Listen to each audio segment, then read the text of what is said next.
সম্মান কমেছে না বেড়েছে? প্রধান উপদেষ্টা থেকে শুরু করে বিশ্বের সকল নামি দামি নেতা রংপুরে এসেছে। কে চিনতো আবু সাইদকে, আবু সাইদের বাপকে, আবু সাইদের ভাইকে, মাকে? এখন সবাই চিনে। কতক্ষণ ঠিক না? ঠিক। আগামী দিনে যেন রংপুরের এই পীরগঞ্জের যেন সম্মান বৃদ্ধি পায়। আমার প্রিয় ভাই নুরুল আমিন সাহেবকে আল্লাহ যেন মেম্বার অফ পার্লামেন্ট হিসেবে কবুল করেন। এরকম নেতৃত্ব যদি আগামী দিনে তৈরি হয়, বলেন জাতির কল্যাণ হবে না অকল্যাণ হবে? সুদ ঘুষ জেনা বা বিচার থাকবে? শুনছে? তা বললাম কি মনে হয় আমরা যদি নেয়ার হইতো তাহলে তো সুযোগ পাইছি, নিতামই তো। কতক্ষণ ঠিক কিনা? হাট দখল করতাম, মাঠ দখল করতাম, ঘাট দখল করতাম, খাল বিল দখল করতাম, রাস্তাঘাট দখল করতাম, চাঁদাবাজি টেন্ডারবাজি করতাম। সুযোগ তো এসে গেছে। কিন্তু দেখান দেখি ইসলামের সাথে সম্পৃক্ত কোন লোক চাঁদাবাজি করে কিনা। না, আপনাদেরকে দেখি না, তবে অন্যরা করছে। আমি বললাম অন্য কে করছে? ওর আমল নামা ওই দেখবে, ওর আমল নিয়ে কই যাবে। কারণ জুলুম যদি কেউ করে, আগের জালেমও বাঁচে নাই, পরের জালেমও।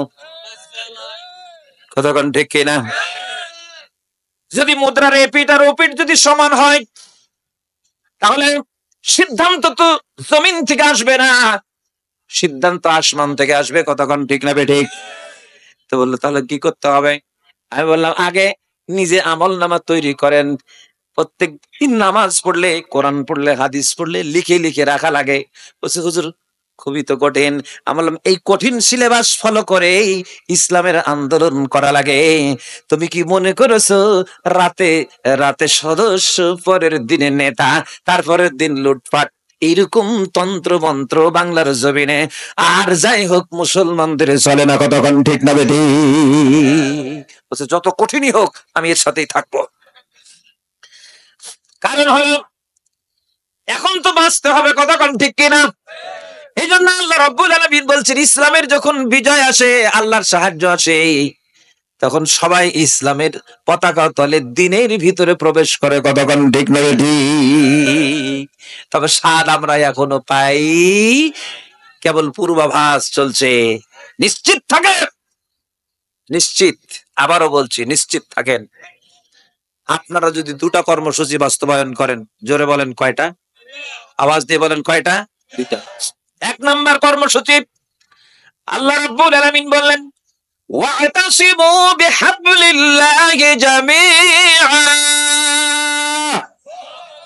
আল্লাহ বলছেন ঐক্যবদ্ধ হয়ে যাও আল্লাহর রজ্জুকে ধরে। রজ্জু মানে কোরআন। আল্লাহর রজ্জু মানে কি? যারা বলেন আল্লাহর কোরআনকে আঁকড়ে ধরে ঐক্য হও। এতদিন যা করেছো সবাই কোরআনের কাছে আসো। সবাই যদি আমরা কোরআনকে যদি আঁকড়ে ধরতে পারি, আল্লাহর রশি যদি ধরি কোরআন, আল্লাহ পাক বললেন ওয়ালা তাতাফাররাকু, বিচ্ছিন্ন হয়ে না, সবাই ধরো। এক নম্বর কর্মসূচি কোরআন ঐক্যবদ্ধ ধরতে হবে। দুই নম্বর কর্মসূচি আল্লাহ রাব্বুল আলামিন তিনি বলেছেন ইয়াকাতিলুনা ফি সাবিলিল্লাহ, আল্লাহর রাস্তায় লড়াই করতে হবে। কি কি করতে হবে? রাস্তা পাহারা দিতে হবে। আল্লাহ রাব্বুল আলামিন বললেন রাস্তা যখন তোমরা পাহারা দিবে, ফায়াকতুলুনা ওয়া ইউকতালুন,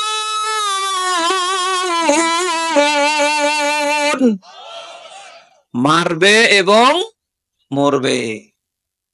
যদি ইমানদার মরে যায় লস আছে? আল্লাহ বলছেন মারবে এবং মরবে। এই জন্য আপনাকে মারার নির্দেশ আগে দেওয়া হয়েছে, কারণ মায়ের থেকে বড় ওষুধ আর কতক্ষণ আছে? এবার শোনেন মায়ের শানে নজুল। বদরের যুদ্ধে বিশ্ব নবী ৩১৩ জন মুজাহিদ নিয়ে রওনা হয়েছেন। সুবহানাল্লাহ বলেন। এই কতজন? ৩১৩ জন। তাবু ফেলেছেন। রাতের বেলা আল্লাহর কাছে দাঁড়ায় মোনাজাত করছে, আল্লাহ সাহায্য পাঠাও, তুমি যতক্ষণ ওয়াদা না দেবে সেজদা থেকে মাথা তুলবো না। সুবহানাল্লাহ বলেন। আল্লাহ রাব্বুল আলামিন জিবরিল আমিনকে পাঠিয়ে দিলেন। জিবরিল আমিন এসে নবীজিকে শোনাচ্ছেন ইজ তাস্তাগীসুনা রাব্বাকুম ফাস্তাজাবা লাকুম আন্নী মুমিদ্দুকুম বিআলফিন মিনাল মালাইকাতি মুরদিফিন। আল্লাহ বলছেন তোমরা সাহায্য চেয়েছো, আমি আল্লাহ তোমার ডাক শুনেছি, সাহায্য দেওয়ার জন্য ওয়াদা দিলাম। আল্লাহু আকবার বলেন। কি সাহায্য দিবে আল্লাহ? রব্বুল আলামিন বললেন আন্নী মুমিদ্দুকুম বিআলফিন মিনাল মালাইকাতি মুরদিফিন, 1000 মালাইকা পাঠাবো আসমান থেকে, ধারাবাহিকভাবে তারা আসতেই থাকবে। সুবহানাল্লাহ বলেন। ফেরেশতা এসে কি হবে? আল্লাহ রাব্বুল আলামিন এবার ওই ফেরেশতাদেরকে তিনি ডেকে বলছেন ইদি ইউহি রাব্বুকা ইলাল মালাইকা আন্নী মাআকুম। আল্লাহ পাক ফেরেশতাদের ডাকলেন, ওই যারা আসবে, বলল ফেরেশতারা শোনো, বদরের ময়দানে আমার রাসূল এসেছেন 313 জন ঈমানদার সাথে করে নিয়ে। সুবহানাল্লাহ বলেন। তো ওখানে তোমাদেরকে যেতে হবে। তো ফেরেশতারা বলছে আল্লাহ আমরা ওখানে যাই কি করব মানুষের ভিড়ে? আল্লাহ বলছেন শুধু তোমরা একা যাবে না, আন্নী মাআকুম, আমি আল্লাহ রাব্বুল আলামিন তোমাদের সাথে যাব। সুবহানাল্লাহ। আসতে বললেন যে মালাইকা আসবে 1000, সাথে কে আসবে? কোথায়? বদরে। জোরে বলেন কোথায়? আল্লাহ রাব্বুল আলামিন এতদিন কোথায় ছিল তাহলে? আমার রাসূল 13 বছর মক্কায় মায়ের খেলেন, আল্লাহ বললেন না যে আমার রাসূল আহত হয়েছে, তায়েফের ময়দানে ক্ষতবিক্ষত হয়েছে, আমি যাই? উনি আসেননি।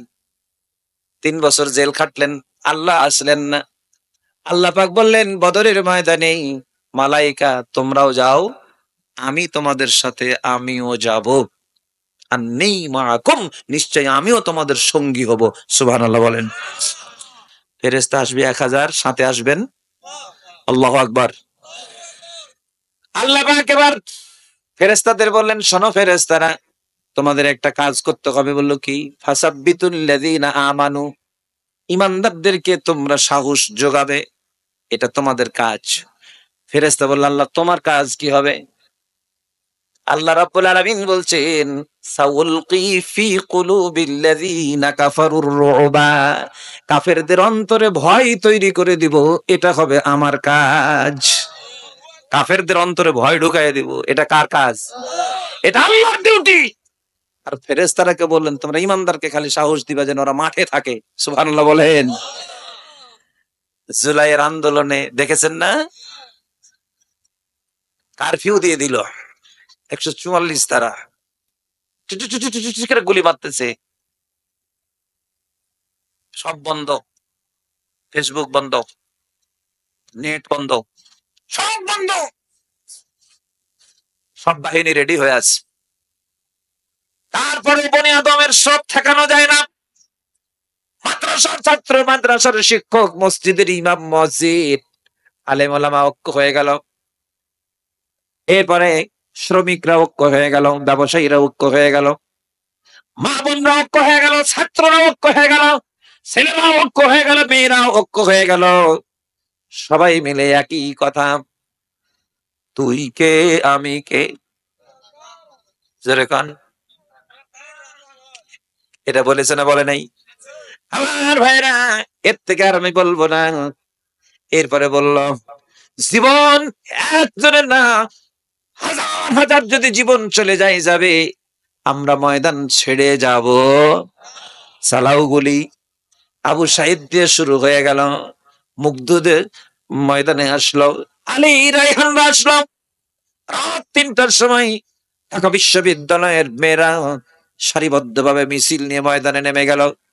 আমি ভাইরা আমার সেদিন ঢাকার উত্তরায় গেছিলাম। উত্তরা গাজীপুর থেকে শুরু করে একদম কি বলে আপনার এই ঢাকা পর্যন্ত বিশাল সেই জনস্রোত, গণভবন পর্যন্ত একই স্রোত, ঠেকানো যায় না। পুলিশ গুলি চালাইয়া অনেক ভাইকে সেদিন শহীদ করেছে। উত্তরা এলাকার শাহাদাতের নজরানা পড়েছে। আবার যাত্রাবাড়ির শাহিদাবাদে গুলি চালিয়ে মাদ্রাসার ছাত্রদেরকে শহীদ করেছে।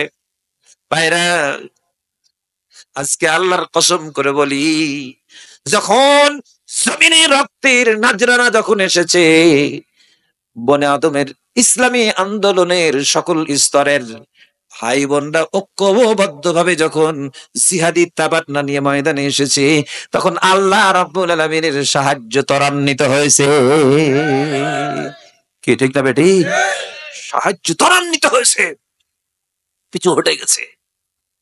সব চিন্তা করলো মেরে ইমানদারকে শেষ করা যাবে না, মেরে শেষ করা যাবে না। ভিতরে একটা ভয় ঢুকে গেল, ভয়টা ঢুকায় ধরাই দিয়েছে কে? আতঙ্ক তৈরি হয়ে গেল। সবাই সকল শ্রেণী গিয়ে ওনাকে বললেন টাইম 45 মিনিট। কতক্ষণ টাইম? 45 মিনিট। কার ধরা? সিদ্ধান্ত কার? ফয়সালা কার? এমনি আসলো ময়দানে জনগণ। কতক্ষণ ঠিক না বেঠিক? বদরের ময়দানে বিশ্বনবী নিজে দাঁড়ানো, 313 জন মুজাহিদ দাঁড়ানো। আল্লাহ বলেন আমি নিজে যাব। আল্লাহ আসলেন, মালায়েকা আসলেন। আল্লাহ বলেন তোমরা ওদের সাহস দাও, আমি কাফেরদের ভয় অন্তরে ঢুকাই দিচ্ছি। এরপর আল্লাহ রাব্বুল আলামিন মালায়েকাদেরকে বললেন আরেকটা কাজ করবা, ফাদরিবু ফাওকাল আনাক ওয়াদরিবু মিনহুম কুল্লা বানান। আল্লাহ নিজে বলছেন, মালায়েকাদেরকে আল্লাহ বললেন ওদের গিরাই গিরাই মারবা, জয়েন্টে জয়েন্টে, আর গর্দনে মারবা। মায়ের থেকে বড় ঔষধ আর নাই। এই জন্য আল্লাহ রাব্বুল আলামিন বললেন মুমিনের দিন বিজয়ের কর্মসূচি হচ্ছে মুমিন তার জান এবং মাল বিক্রি করে দিয়েছেন, খরিদ করেছেন কে? আল্লাহ বলেন আমি তোমাদেরকে জান্নাত দিয়েই দিলাম বিনিময়ে, আর তোমাদের জান আর মাল আমি আল্লাহ খরিদ করে নিলাম। তোমাদের কর্মসূচি হচ্ছে বাস্তবায়ন, কর্মসূচি বাস্তবায়ন করবা। যদি তোমরা মরে যাও, আল্লাহ ওয়াদা দিচ্ছেন তোমাদের মরতে দেরি, জান্নাতে যেতে দেরি হবে না। ওয়ালা তাকুলু লিমান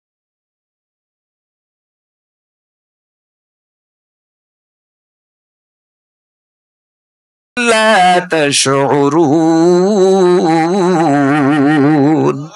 আল্লাহ রাব্বুল আলামিন বলেন আল্লাহর রাস্তায় যারা জীবন দেয় তাদেরকে মৃত বলো না। কি? তারা জীবিত, কিন্তু তোমরা তা বুঝতে পারো। আবার আয়াত নাযিল হলো, আল্লাহ রাব্বুল আলামিন বলছেন ওয়ালা তাহসাবান্নাল্লাযীনা কুতিলু ফি সাবিলিল্লাহি আমওয়াতা বাল আহইয়াউন ইনদা রাব্বিহিম ইয়ারযাকুন। রাব্বুল আলামিন বলেন দিন বিজয়ের কর্মসূচি বাস্তবায়ন করতে গিয়ে কেউ যদি নিহত হয়ে যায়, আল্লাহ বলেন তাদেরকে মৃত্যু বলে ধারণা করো না, তারা জীবিত, তারা তাদের রবের কাছে রিজিক পাই। জোরে বলেন আল্লাহু আকবার। আমরা কি সারা জীবন বেঁচে থাকার জন্য এখানে এসেছি? বাঁচবো নাকি? মরতেই হবে যখন শহীদি মরণ দিও আমাকে। বলেন মরতেই হবে যখন শহীদি মরণ দিও আমাকে। আল্লাহ কবুল করো। যারা বলেন আমিন।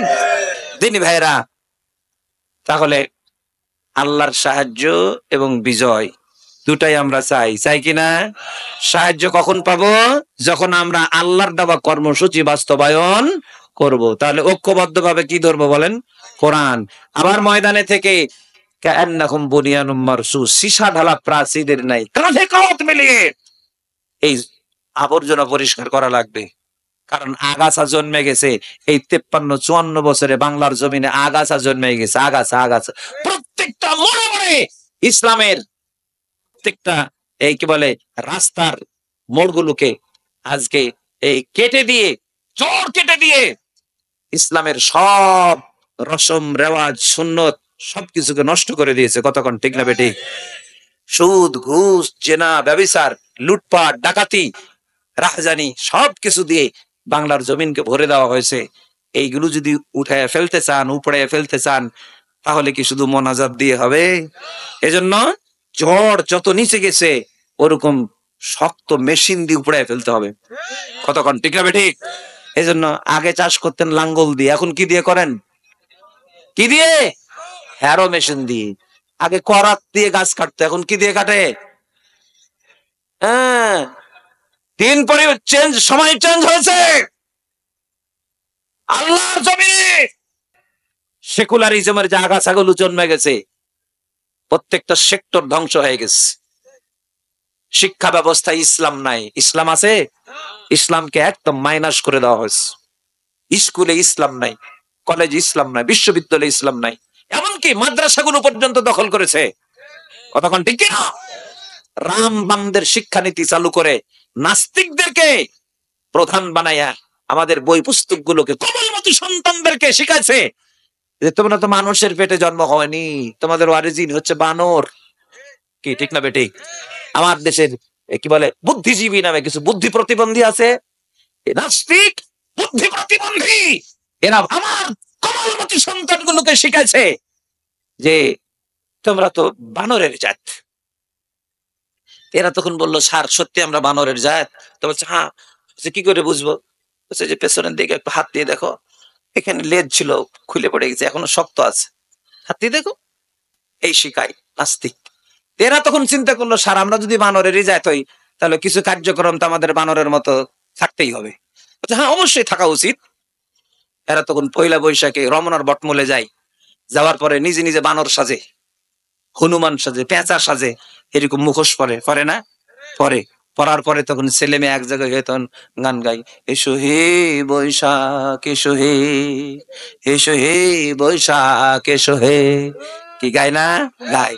এরপরে টুনটুনি ডুগডুগি হাতে লাই, তে বলে একদিন বাঙালি ছিলাম রে, একদিন বাঙালি ছিলাম রে। কতক্ষণ ঠিক না বেটি? টুনটুনা টুন মাথাতে গামছা বাঁধে, একটা সেন্ডু গেঞ্জি পরে আর লুঙ্গি পরে, আর ইলিশ মাছ মেলা দাম দিয়ে কিনে, বাপের টাকার তো অভাব নাই, চুরি করা টাকা। কি কতক্ষণ ঠিক না বেটি? এই টাকা দিয়ে ইলিশ মাছ কিনে এনে গরম ভাত রান্না করে পানি দিয়ে পান্তা ভাত বানাই, এরপরে ইলিশ মাছ দিয়ে পান্তা ভাত খাচ্ছে। তাও আবার কিসে কিসে করে খায় জানো? ওই একদিনের জন্য ওরা কৃষক সাজছে, বুঝতে পারেননি? মাটির থাল কিনে আনছে, মাটির থাল। কুমারের বাড়ি থেকে মাটির থাল কিনে আনে, গামলার মতো থাল, অতি করে খায়। একদিনের জন্য বাঙালি হয়। আমার ভাইয়েরা কিভাবে প্রহসন টিটকারি মস্করা করে চিন্তা করে দেখে। বুদ্ধি প্রতিবন্ধীরা ট্রেনিং দিয়েছে, এভাবেই তোমরা প্রহসন করবা। আমার ভাইয়েরা, ওরা আমার কৃষককে প্রহসন করলো। আপনাদের এলাকার কৃষকরা মনে হয় পান্তা ভাত ইলিশ মাছ দিয়ে খায়? এলাকার কৃষকরা খায় না? আমরাও কৃষকের ঘরের বাচ্চা, আমরাও খাইছি পান্তা ভাত, তবে পেঁয়াজ আর মরিচ দিয়ে খাইছি। কি আপনাদের দিকে কি দিয়ে খায়? ও, যদি ইলিশ মাছ দিয়ে ইলিশ মাছই যদি খাওয়ার যদি শক্ত যোগ্যতা থাকবে, তাহলে পান্তা ভাতের সাথে খাবো কেন রে বেটা? আমরা তো গরম ভাত দিয়ে ইলিশ মাছ খাবো। কত কটি কিনা? আমার দেশে ইলিশ মাছ পাই না। আমার দেশের ইলিশ মাছ অন্যের মনোরঞ্জনের জন্য তোমরা কম দামে পাঠাও, জাতি বোধ হচ্ছে এই কারণেই তোমাদের পতন হয়েছে। হাল তেরা জাল হ্যায়, মাকসাদ তেরা মাল হ্যায়। ক্ষমতা, এজন্য তোমরা শুধু বছরের পর বছর ঠেলতেছো।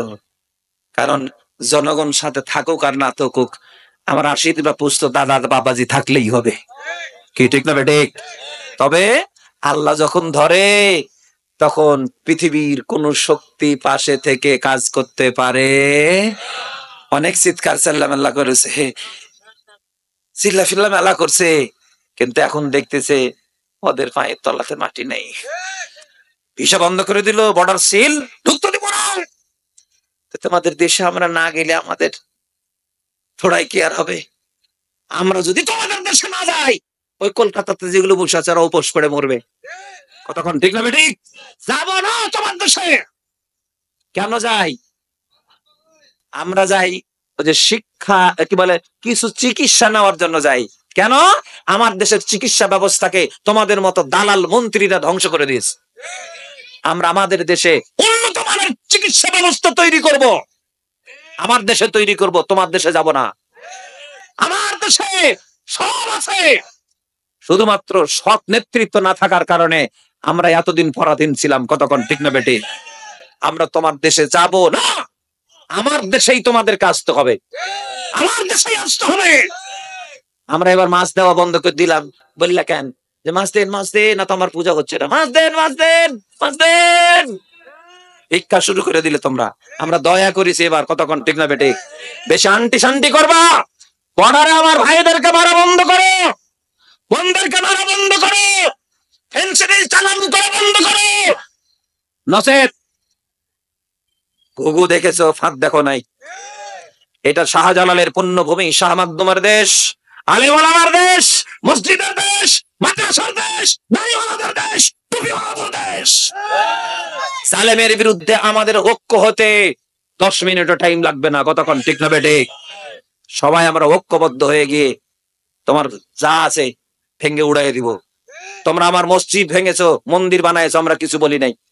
কতক্ষণ ঠিক না বেটে? মসজিদ ভেঙে মন্দির বানাইছো, কিছু বলি নাই। কারণ ও দেশেও মুসলমান ভাইরা আছে। আমরা যদি প্রতিশোধ নিতাম, তাহলে আমার দেশে যে সমস্ত অন্যান্য ধর্মাবলম্বী হিন্দু ভাইরা আছে কষ্ট পাবে। আমরা কষ্ট দিতে চাই না, বরং তোমাদের ধর্ম উপাসনালয়গুলো আমরা পাহারা দিয়েছি। হিন্দুদের কাঁধে কাঁধ মিলিয়ে আমরা ভাই ভাই হিসেবে থেকেছি। আমরা প্রতিশোধ নিতে চাই না, কিন্তু তোমরা আমাদেরকে সম্মান করো নাই। কথা কও ঠিক কিনা? আমরা প্রতিশোধে বিশ্বাসী নয়, আমরা ইসলামের সৌন্দর্য বিশ্বাসী। কালেমার দাওয়াত দিব, আমরা জোর করে কারো উপরে ইসলাম চাপাইয়া দিতে চাই না। কথা কও ঠিক কিনা? কিন্তু তোমরা জোর করে শ্রীরাম বলে আমার ভাইদেরকে তোমরা হিন্দু বানানোর প্ল্যান করেছো। মসজিদগুলো ভেঙে মন্দির বানাইছো, কুরবানিটা বড় বড় নেই, আমার ভাইদেরকে জিন্দা পিটিয়ে মেরে ফেলেছো। আমাদের কলিজা ফাটে না? কলিজা কাঁদে না? তোমার দেশের মুসলমান আর আমরা কোনো পার্থক্য নাই, একটা দেহের মতো। কথা কর ঠিক না বেটি? দিনী ভাইরা আমার, এজন্য আমি অনুরোধ করব যে তোমরা ষড়যন্ত্র করো, তোমাদের ষড়যন্ত্র নস্যাৎ করার জন্য আমার আল্লাহ রেডি হয়ে আছে। এটা ইসলামের দেশ, মুসলমানের দেশ। এতটুকু লেখা রাখো, আগামী দিনে বাংলাদেশ হবে আল কোরআনের দেশ। বলেন ইনশাআল্লাহ। আমরা শুধু এতদিন যা করছি তোমাদের শিখিয়ে দেওয়ার কারণে, কারণ আমাদের ভিতরে কোনো বিভাজন ছিল না। আমাদেরকে তোমরা দুশ্মনী করে দূরে সরায় রাখছিলা। আমরা এখন বুঝতে পেরেছি যে শত্রু কারা আর বন্ধু কারা। এখন আমরা হাতে হাত মিলিয়ে একজন আরেকজনের সাথে আমরা বন্ধুত্ব করব। কতক্ষণ ঠিক কিনা? আমাদের চরমনাই, আমাদের জামাত ইসলামী, খেলাফতে মজলিস, শাসনতন্ত্র, হেফাজত, আলিয়া, কওমি, তাবলিগ, আমাদের কেউ পর না, সবাই আমাদের আপন ভাই। কতক্ষণ ঠিক না বেটি? একই মায়ের এতগুলো সন্তান, আমরা সব মিলেমিশে একই হাঁড়িতে রান্না করে আগামী দিনে খাবো। আমরা সিদ্ধান্ত নিয়েছি, প্রতীক যাই হোক, শিল এক জায়গায় যাবে। কতক্ষণ ঠিক কিনা? সুতরাং আমাদের সিদ্ধান্ত হচ্ছে আল্লাহর আইন চাই। একটু আওয়াজ দিয়ে বলেন, আল্লাহর আইন চাই, সৎ লোকের শাসন চাই। আগামী দিনে যে প্রধানমন্ত্রী হবে, বাইতুল মুকাররমের খতিব হওয়া লাগবে। কতক্ষণ ঠিক না ঠিক? আগামী দিনে প্রধানমন্ত্রীকে বাইতুল মুকাররমের খতিব হতে হবে। আগামী দিনে এমপিদেরকে নিজ নিজ এলাকার কেন্দ্রীয় মসজিদের খতিব হওয়া লাগবে। আমরা এইরকম মেম্বার অফ পার্লামেন্ট দেখতে চাই। আপনাদের এলাকার কৃতি সন্তান, আমাদের প্রিয় ভাই মুফাসসিরে কোরআন আল্লামা নুরুল আমিন সাহেব, উনি যদি বিজয়ী হয়, তাহলে উনি ইমামতি করতে পারবে না? খতিবি করতে পারবে না? আমি আমার ভাইকে ফোনে বলেছি, আল্লাহ যেন আপনাকে বিজয়ী করে, আর আগামী দিনে আল্লাহ যেন ধর্ম মন্ত্রণালয়ের মন্ত্রী আপনাকে যেন আল্লাহ কবুল করে। আপনারা চান না আমার ভাই মন্ত্রী হোক? চান না? আপনাদের সম্মান বাড়বে না কমবে? আমি চাই বাংলাদেশকে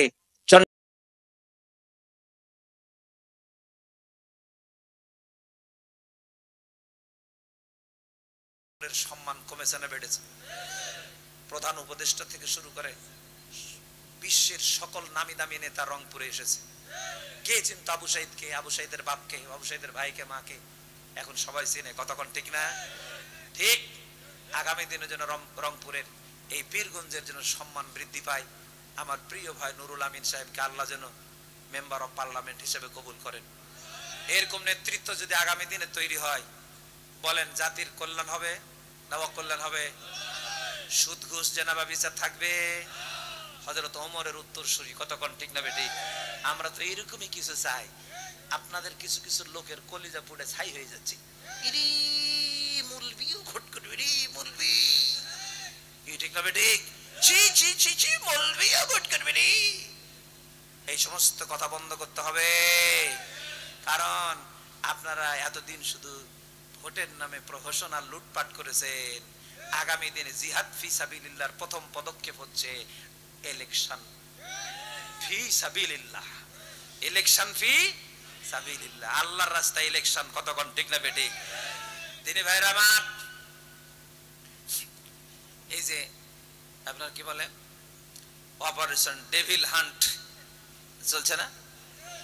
ডেভিল মানে ইবলিশ, শয়তান। ডেভিল মানে কি? শয়তান। শয়তান খোঁজার আন্দোলন চলছে, অপারেশন চলছে। তো কিছু কিছু লোকের গা জ্বলতেছে, কারণ এরা তো শুধু শয়তান খুঁজছে নাকি? কোন হুজুরের বাড়িতে গেছে, আলেম ওলামা ধরছে।